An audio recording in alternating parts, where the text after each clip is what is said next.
Hello అండి. అందరికీ నమస్కారం. నేను మీ సుప్రజ. జీవితమే ఒక పాట అనే ఛానల్‌కి స్వాగతం.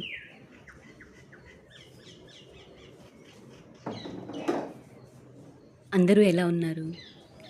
ప్రతిరోజు ఒక కొత్త అనుభవం, ప్రతిరోజు ఒక కొత్త జ్ఞాపకంలా మీ జీవితం ఒక అందమైన పాటలా సాగిపోవాలని ఆశిస్తూ, మరి ఈరోజు వీడియో స్టార్ట్ చేసేద్దాం.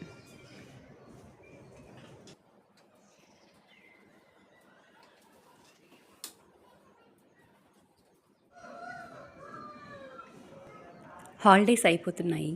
స్కూల్స్ రీఓపెన్ అవుతున్నాయి.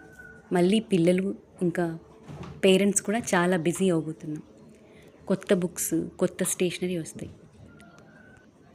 అవి వచ్చే ముందే పాత స్టేషనరీ ర్యాక్స్ డీక్లటర్ చేసుకుంటే, అవసరం లేనాటివి తీసేస్తే మనకు ఒక ఐడియా వస్తుంది. ఇంకా అడిషనల్గా ఏమి కొనాలి, ఏమి అవసరం లేదు అని.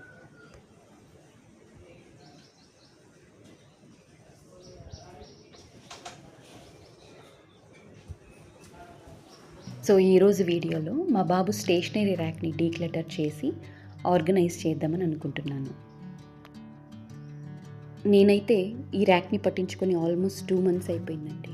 ఈ హాలిడేస్లో అసలు అలా తీయడం, అలా వేయడం ఒక పెద్ద డస్ట్‌బిన్ లాగా చేశాడు దీన్ని. సో ఇంకా లాభం లేదని వదిలేశానండి. సో ఈరోజు ఎలాగైనా దీన్ని కంప్లీట్ చేయాలని కూర్చుంటున్నాను.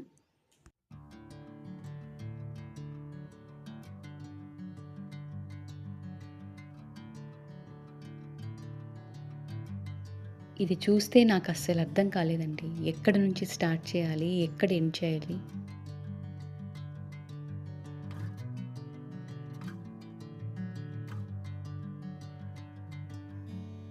మామూలుగా అయితే నేను ఇన్ని రోజులు అలా వదిలేయనండి. కానీ ఇప్పుడు కుదరలేదు. హాలిడేస్ ఇంకా పిల్లలందరూ వచ్చి ఆడుతున్నప్పుడు అలా తీయడం, వేయడం ఇంకేమీ చేయలేక వదిలేశాను. మామూలుగా అయితే ఎవ్రీ 3-4 monthsకి నేను ఒకసారి అలా పైనన్నా సర్దుతాను. ఇదే కాదండి, ఓన్లీ స్టేషనరీసే కాదు, ఏదైనా సరే, అంటే ఏ వార్డ్రోబ్ అయినా, ఏ ర్యాక్ అయినా అట్లీస్ట్ ఒక 3-4 monthsకైనా దాన్ని పైనన్నా క్లీన్ చేసుకోవడానికి ట్రై చేయాలి. అవసరం లేని వస్తువులను, బట్టల్ని ఎప్పటికప్పుడు క్లీన్ చేస్తూ ఉంటే మనకు తర్వాత క్లీనింగ్ అంత హెక్టిక్ అనిపించదు. ఇది టీవీ దగ్గర ఉండే ర్యాక్ అండి. ఇలాగే సేమ్ 4 ర్యాక్స్ ఉంటాయి. ఒక దాంట్లో వీడి స్టేషనరీ, ఒక దాంట్లో చిన్న చిన్న బొమ్మలు, ఒక దాంట్లో బుక్స్, మొత్తం అన్ని ర్యాక్స్ ఇలాగే ఉన్నాయి. సో ఇప్పుడైతే టైం లేదు. స్కూల్స్ స్టార్ట్ అయ్యాక నిదానంగా మిగతా ర్యాక్స్ సర్దుకుందామని ప్రస్తుతానికైతే ఈ స్టేషనరీ ర్యాక్ స్టార్ట్ చేశాను. అసలు ఎంత చెత్త ఉందో చూడండి.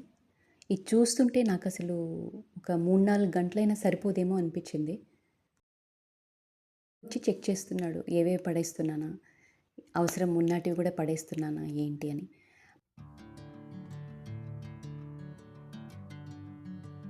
మా బాబుకి ఎరేజర్స్, షార్ప్నర్స్ అంటే చాలా పిచ్చి.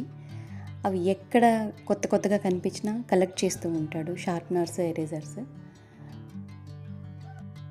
చాలా ఉన్నాయి. సో నెక్స్ట్ ఇయర్కి అయితే కొనవసరం లేదనిపించింది.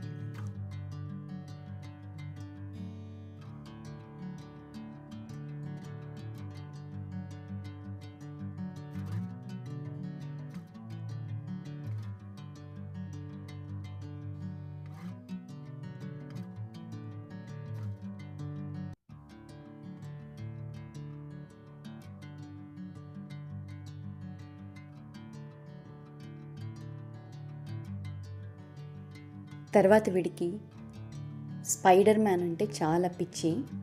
సో ఏది కొన్నా కానీ ఆ బ్లూ రెడ్ కాంబినేషన్లో ఆ డిజైన్స్ ఉండేటివే కొంటాడు. స్టేషనరీ బాక్స్ కానీ, వాటర్ బాటిల్స్, చెప్పులు, ఇంకా ఏవి కనిపిస్తే అవి. స్పైడర్ మ్యాన్ బొమ్మ ఉంటే చాలు.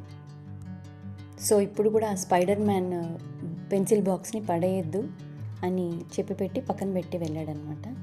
సో నేనేమో అది పడేద్దాము, విరిగిపోయింది అనుకున్నాను. కానీ ఇంకా మళ్ళీ పెట్టాల్సి వచ్చింది.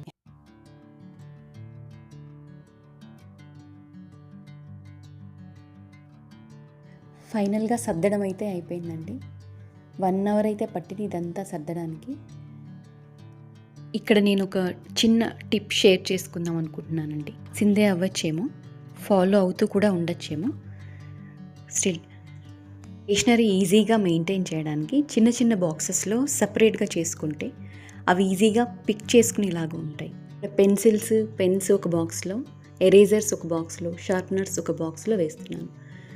మీరు అబ్జర్వ్ చేస్తే నేను యూస్ చేసిన బాక్సెస్ అన్నీ కూడా వేస్ట్ బాక్సెస్, అంటే ఫోన్ బాక్సెస్, ఇంకా డిస్పోజబుల్ బాక్సెస్. చాలాసార్లు మనం పాత బాటిల్స్ని, డబ్బాల్ని చెత్తగా భావించి పారేస్తూ ఉంటాం కదా. అయితే కొంచెం ఆలోచిస్తే మళ్ళీ మనం దాన్ని రీయూజ్ చేసుకోవచ్చు. ఇంకా ఈ ర్యాక్ విషయానికి వస్తే మనం పిల్లలకు కూడా చెప్పాలి, తీసిన వస్తువు తీసిన చోట పెట్టమని. అప్పుడే అది వాళ్ళకి అలవాటు అవుతుంది. ఈ వీడియో కానీ మీకు నచ్చినట్లయితే లైక్ చేయండి, షేర్ చేయండి. Cleaning, organising, cooking, gardening and daily routine videos కోసం నా ఛానల్ని సబ్స్క్రైబ్ చేసుకోండి. Thank you. మరో మంచి వీడియోతో మళ్ళీ కలుద్దాం.